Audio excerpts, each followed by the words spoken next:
Defense counsel for one of the accused in the Joshlin Smith kidnapping and human trafficking trial alleges that her client was never informed of his rights at the time that he was being interviewed by the state witness, Sergeant David Fortuin, shortly before his arrest in March of last year. Fortuin continued his testimony in the Joshlin Smith disappearance trial in the Western Cape High Court sitting in Saldanha on the Cape West Coast. A trial within a trial to determine the admissibility of accused number one, Joshlin Smith, and accused number two, Stefano van Ryn's statements is currently underway. Apollos, van Ryn and Joshlin's mother, Kelly Smith, are all on trial for the child's disappearance and in the kidnapping as well as trafficking case. And Kelly Smith had left the court building 40 minutes into the proceedings, citing that she was not feeling well. Mlamli Maneli, SABC News reporter, joins us now on the line to discuss some of the latest developments pertaining to this inquest. Mlamli, a very good afternoon. So the issue of the coerced confessions actually took center stage since the resumption of this inquest. What has actually come out today? We also understand that Joshlin's mother left about 40 minutes into the proceedings. Well, that's correct, Alicia. Kelly Smith indicated to his lawyer, Mr. Renesh Sivnarain, that she was not feeling well, and she was excused by the court. That was about 40 minutes into the proceedings. This is not the first time we see that she's gotten ill during the court proceedings. I think it's the third time, if I'm correct, that she's been ill throughout this process. However, the captain who was involved into the interviewing of the witness was coming back for the second day for the cross-examination, which was the focus by accused number one defense counsel, Mr. Fani Haramse, trying to determine what has transpired during the interview process of his client, Mr. Joshlin Smith, who's accused number one in this trial. Mm-hmm.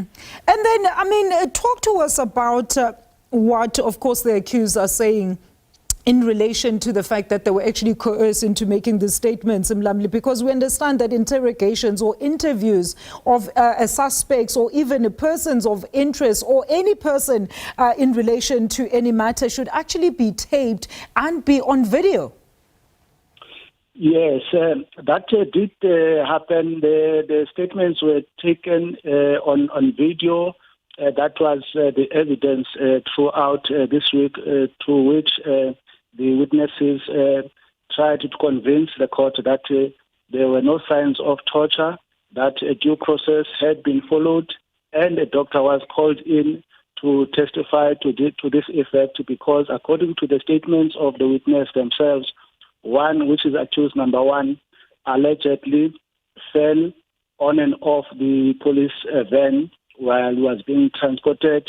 The other accused number two, Stefano van Ryn, fell off a buggy of a friend a weekend before they were being interviewed by the police.